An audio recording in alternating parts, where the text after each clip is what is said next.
Let's get more on that now. We can go live to Washington. Rudolph Atallah is a senior fellow at the Atlantic Council and spent more than 6 years as Africa Counterterrorism Director at the Pentagon. Rudolph, thank you for talking to us. It seems on the face of it an extraordinary idea to send in a force against Islamists and say, actually, we're not going to fight you, though, until October or November. Yeah, it's a big problem, and actually may even take longer because right now it's unclear who's actually going to pay for this force. Very, very expensive, and there are several things that need to be hashed out.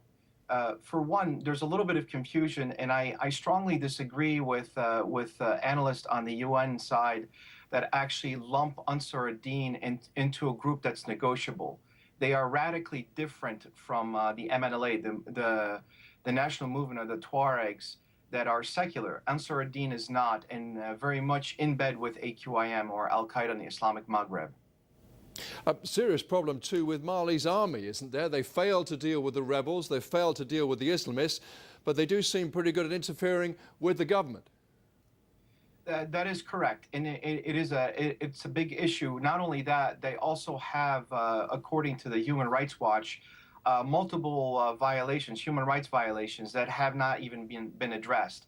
So it's a big concern if this intervention force does include Mali. Mali sees the problem in the north not as a terrorist problem or an Islamist problem. They see it as a Tuareg problem. So they will probably take advantage of the situation to go after Tuareg, which will cause several human rights violations, and that's a huge concern.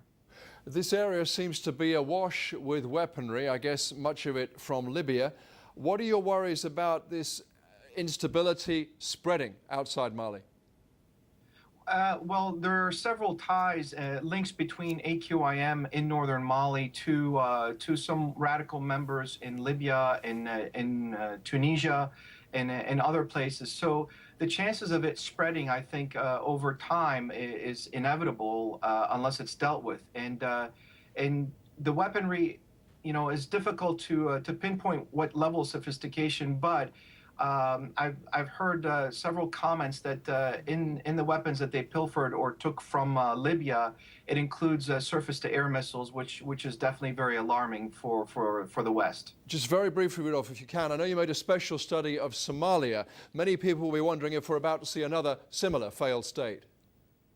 Well, Somalia and Mali are very vastly different on different levels. One, AQIM is far more sophisticated than what Al-Shabaab is. In Somalia, it was a failed state for over 20 plus years. Mali actually has a government. Unfortunately, this government has chosen not to be very cooperative and has the ethnic tensions inside Mali are massive between North and South. There's a lot of racism.